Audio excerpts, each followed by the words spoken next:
Office से लौटे प्रसाद ने देखा ईशा अपने मोबाइल फोन में कुछ टाइप करने में व्यस्त थी। वो घर के अंदर दाखिल हुआ पर ईशा अब भी अनजान थी। उसने जूते उतारते हुए ईशा से पूछा, ईशु बेटा, मम्मी कहाँ है? ईशा तो जैसे अपनी ही दुनिया में थी, उसने प्रसाद की आवाज सुनी ही नहीं थी। जब प्रसाद ने दोबारा थोड़े जोर से वही सवाल दोहराया तो ईशा ने मोबाइल नीचे रखते हुए कहा, हाँ पापा, आप क्या कह रहे थे? सॉरी, मैं अपने फ्रेंड ज्योति से बात कर रही थी।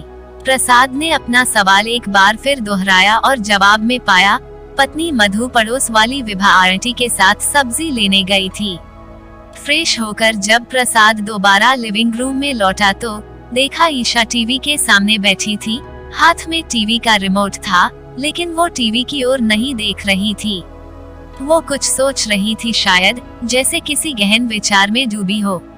प्रसाद के आने का एहसास होते ही वो टीवी के चैनल्स बदलने लगी।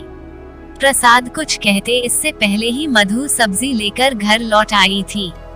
आप आ गए, मुझे थोड़ी देर हो गई। वो विभा को कुछ सामान लेना था तो देरी हो गई। बस अभी फ्रेश होकर चाय रखती हूँ। इतना कहकर वो रसोई घर की तरफ बढ़ गईं। प्रसाद को ईशा कुछ परेशान सी लग रही थी, जैसे कोई बात उसे अंदर ही अंदर खाए जा रही हो।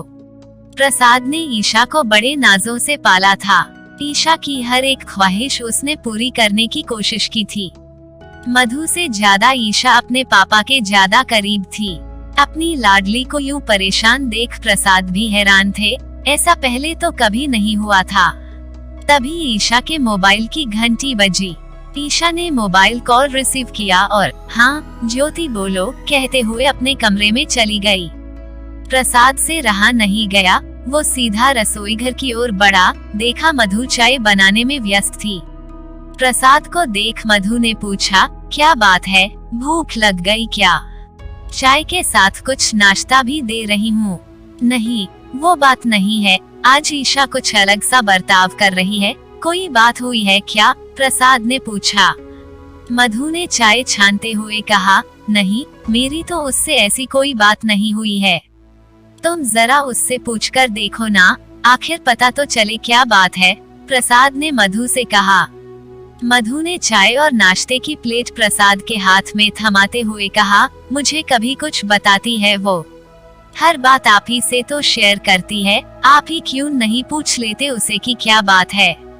बात करते करते दोनों रसोई घर से लिविंग रूम में आकर सोफे पर बैठ गए। प्रसाद चाय पीते पीते कुछ सोचने लगा। थोड़ी देर में उसने मधु से कहा, लेकिन कोई प्यार व्यार का चक्कर हुआ तो? चढ़ती उम्र है, तुम आखिर माँ हो, तुम बात करोगी तो ठीक रहेगा। मधु ने कहा, क्या आप भी? ऐसी कोई बात नहीं है, अगर ऐसी कोई बात होती तो मुझे पता चल जाता।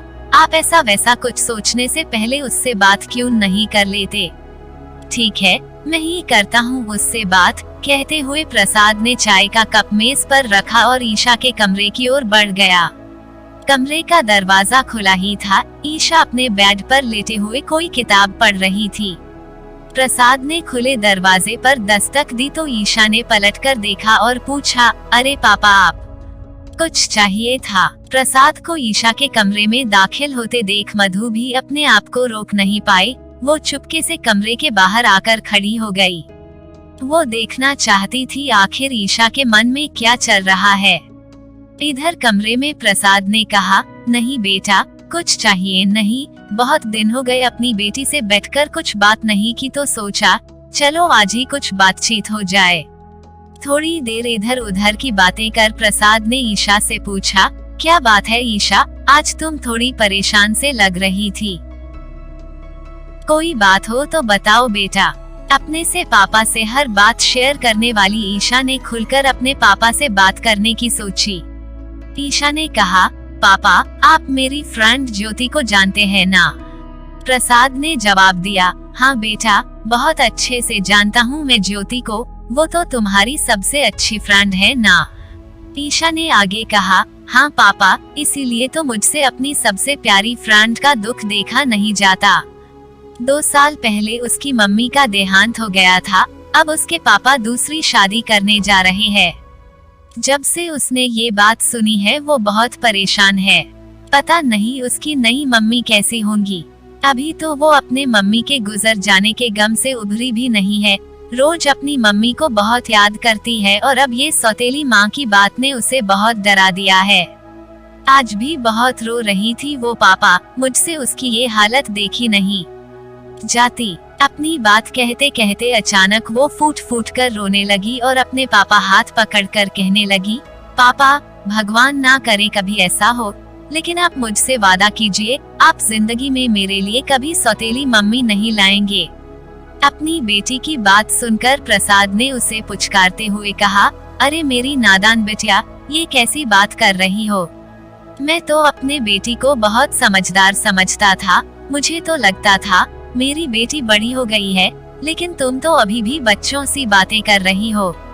प्रसाद ने आगे कहा, तुम्हें तो अपनी फ्रेंड को समझाना चाहिए था। रिश्तों की बुनियाद तो भरोसे पर टिकी होती है। फिर इससे कोई फर्क नहीं पड़ता कि रिश्ता सगा है या सौतेला। अपने नई माँ को जाने बिना ही उसने कैसे सोच लिया कि वो उसे वैसा प्यार नहीं दे पाएगी जैसा उसकी अपनी माँ उससे करती थी। अपनी माँ को खोने का दुख तो उसे हमेशा ही रहेगा, लेकिन हो सकता है एक नया रिश्ता इस दुख पर मरहम की तरह काम करे। जिंदगी में सुख दुख तो आते जाते रहेंगे, लेकिन भरोसा ही है जो हमें एक दूसरे से जोड़े रखता है। इतनी देर से बड़े ध्यान से अपने पापा की बात सुन रही ईशा ने अपने आंसू पोंछे और कहा, पापा, सच कहूं, इस तरह तो कभी मैंने सोचा ही नहीं था।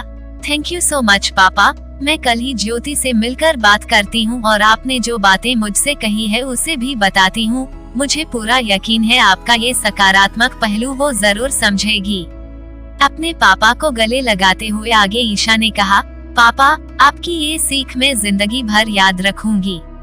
अपनी बेटी के सिर पर प्यार से हाथ फेरते हुए प्रसाद ने कहा, मेरी प्यारी बच्ची, न जाने क्या क्या सोचती रहती है। चलो, और कोई बात मेरी बेटी को परेशान तो नहीं कर रही ना? फूल सी खिली ईशा ने कहा, नहीं पापा, आपके होते हुए मुझे अब कोई टेंशन ही नहीं है। प्रसाद ने कहा, अच्छा तो अब तुम अपनी किताब पढ़ो, मैं चलता हूँ। इधर कमरे के बाहर से अब तक की सारी बातचीत सुन रही मधु की आंखों से खुशी के आंसू बह रहे थे।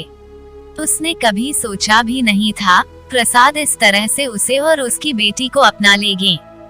मधु को अब यकीन हो चला था कि उसकी बेटी ईशा को कभी भी अपने सौतेले पिता प्रसाद का सच पता नहीं चलेगा और ना ही प्रसाद कभी उसे इस बात का एहसास होने देंगे। ईशा के जन्म के 4 दिन बाद ही उसके पिता अनुज की अकस्मात मृत्यु से मधु तो जैसे बेजान ही हो गई थी और प्रसाद के रूप में उसे नया जीवन मिला था। प्रसाद ने न सिर्फ बिखरती हुई मधु को संभाला बल्कि ईशा को भी पिता के रूप में एक सहारा दिया था। प्रसाद के कहने पर ही मधु ने अपनी बेटी ईशा से इतनी बड़ी बात छिपा कर रखी थी। मधु भी आज जान चुकी थी, रिश्ते की नींव भरोसे पर ही टिकी होती है और भरोसे को किसी प्रमाण की आवश्यकता नहीं होती। प्रसाद जब ईशा के कमरे से बाहर आए, देखा मधु वही खड़ी थी। मधु बहुत कुछ कहना चाहती थी, लेकिन वो कुछ कहती इससे पहले ही प्रसाद ने उसके होठों पर हाथ रखते हुए कहा, कुछ भी कहने की जरूरत नहीं है मधु, मैं जानता हूँ तुम क्या कहना चाहती हो। मधु ने भी आगे कुछ नहीं कहा, बस अपने प्रसाद के कांधों पर सिर रख दिया।